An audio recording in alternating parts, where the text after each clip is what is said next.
கர்த்தருக்கு ஸ்தோத்திரம். எல்லாம் வல்ல தேவாதி தேவனுக்கு என் முதற்கண் வணக்கத்தை தெரிவித்துக் கொள்கிறேன். முதலாவதாக நடுவர் அவர்களுக்கு என் முதற்கண் வணக்கத்தை தெரிவித்துக் கொண்டு, போதகர்கள் மற்றும் உங்கள் அனைவருக்கும் என் அன்பான வணக்கத்தை தெரிவித்துக் கொண்டு, இன்றைய வாழ்வில் முக்கிய தேவை பழைய ஏற்பாடா புதிய ஏற்பாடா? ஒரு சின்ன குழந்தைய முன்னாடி பிடிச்சு விட்டுட்டு உனக்கு யாரு வேணும், அம்மா வேணுமா அப்பா வேணுமான்னு கேட்கறது மாதிரி இருக்கு இல்ல?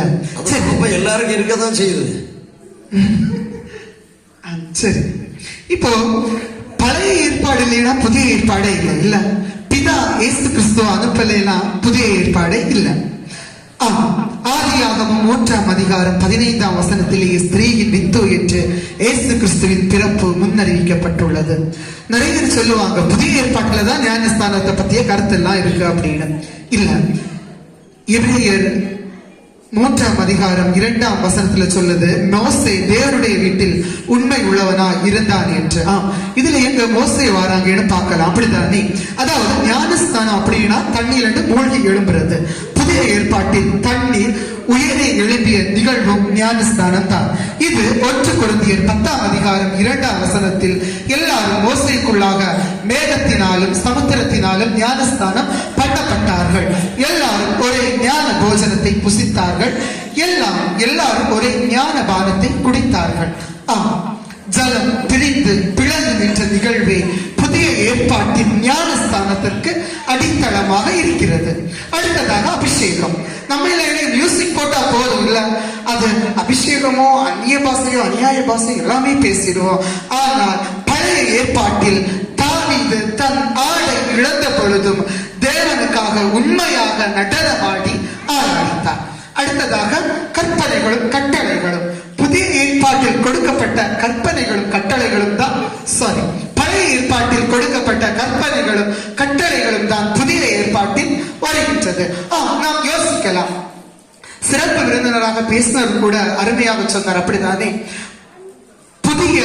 பழைய உடன்படிக்கை உடைஞ்சிச்சு, ஒண்ணுமே இல்லை. புதிய ஏற்பாட்டில் கொடுக்கப்பட்டாலும் நம்ம இயேசுக்காக உண்மையா மனதளவில் உண்மையா கற்பனைகளையும் கட்டளைகளையும் கை கொள்கிறோமான்னு கேட்டா கேள்விக்குறிதான். அதனாலதான் அப்போஸ்தலர்கள் சொல்லப்பட்டிருக்கிறது, கைகளால் கட்டப்பட்ட கோயில்களை நான் வாசம் பண்ணுகிறது இல்லை என்று. முதலாவதாக கற்பனைகளும் கட்டளைகளும் அது மனதுக்குள்ளதான் இருக்கணும். அது புதிய ஏற்பாடா இருந்தாலும் சரி, பழைய ஏற்பாடா இருந்தாலும் சரி.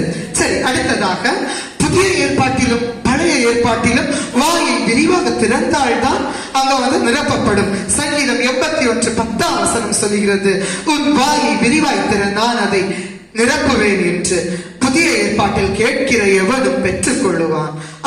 அடுத்ததாக கடவுளை விட்டு விடுபடாத பங்கும் கூட புதிய ஏற்பாட்டில் மட்டுமா? கிடையாது, பழைய ஏற்பாட்டிலுமே தான்.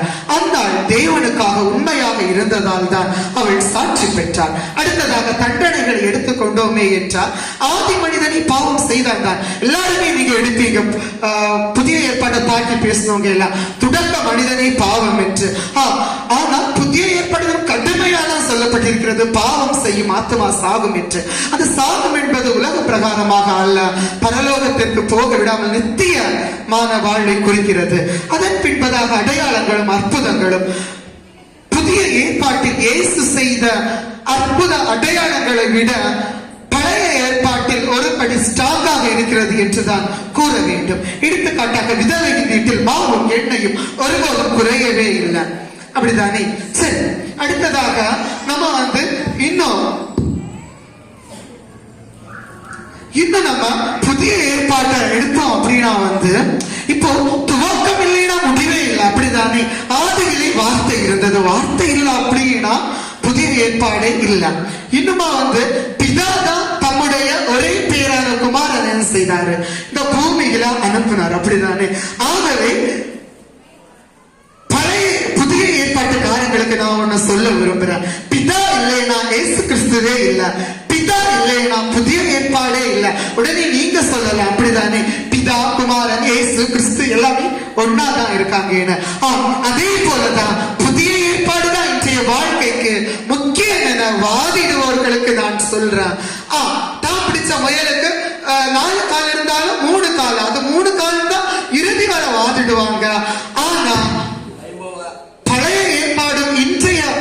மக்கள்